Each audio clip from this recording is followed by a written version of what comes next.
Those who stand for nothing fall for everything. Give all the power to the many, they will oppress the few. Give all the power to the few, they will oppress the many.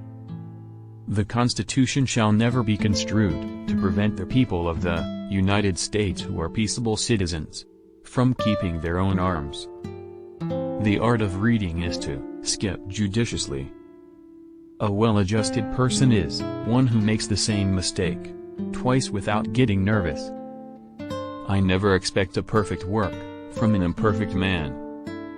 A nation which can prefer disgrace to danger is prepared for a master, and deserves one. Why has government been instituted at all? Because the passions of man will not conform to the dictates of reason and justice without constraint. Who talks most about freedom and equality? Is it not those who hold the Bill of Rights in one hand, and a whip for affrighted slaves in the other? I have thought it my duty to exhibit things as they are, not as they ought to be. Hard words are very rarely useful, real firmness is good for everything, straught is good for nothing. A powerful, victorious ally is yet another name for master. Men are reasoning rather than reasonable animals. The best we can hope for concerning the people at large is that they be properly armed. For in politics, as in religion, it is equally absurd to aim at making proselytes by fire and sword. Heresies in either can rarely be cured by persecution. If we must have an enemy at the head of government, let it be one whom we can oppose, and for whom we are not responsible. Vigor of government is essential to the security of liberty. Here, sir, the people govern, here they act by their immediate representatives. The inquiry constantly is what will please, not what will benefit the people. In such a government there can be nothing but temporary expedient, fickleness, and folly. Divide et impera must be the motto of every nation that either hates or fears us. If men were angels, no government would be necessary. There is a certain enthusiasm in liberty that makes human nature rise above itself in acts of bravery and heroism. When avarice takes the lead in a state, it is commonly the forerunner of its fall. The masses are asses.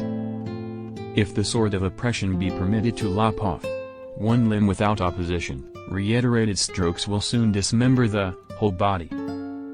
A strong body makes the mind strong, I advise the gun. While this gives moderate exercise to the body, it gives boldness, enterprise, and independence to the mind. Nature of war to increase the executive, at the expense of the legislative authority.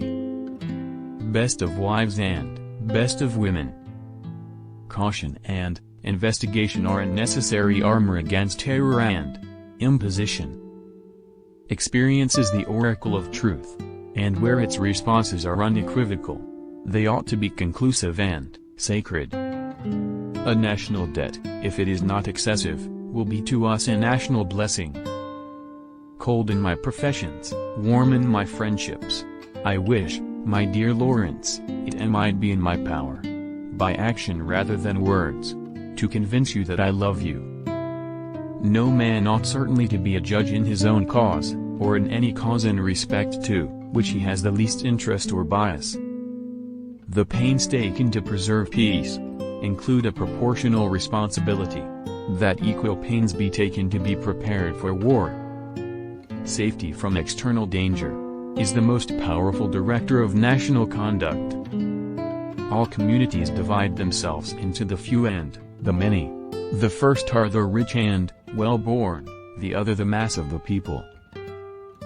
The inducements of philanthropy to those of patriotism.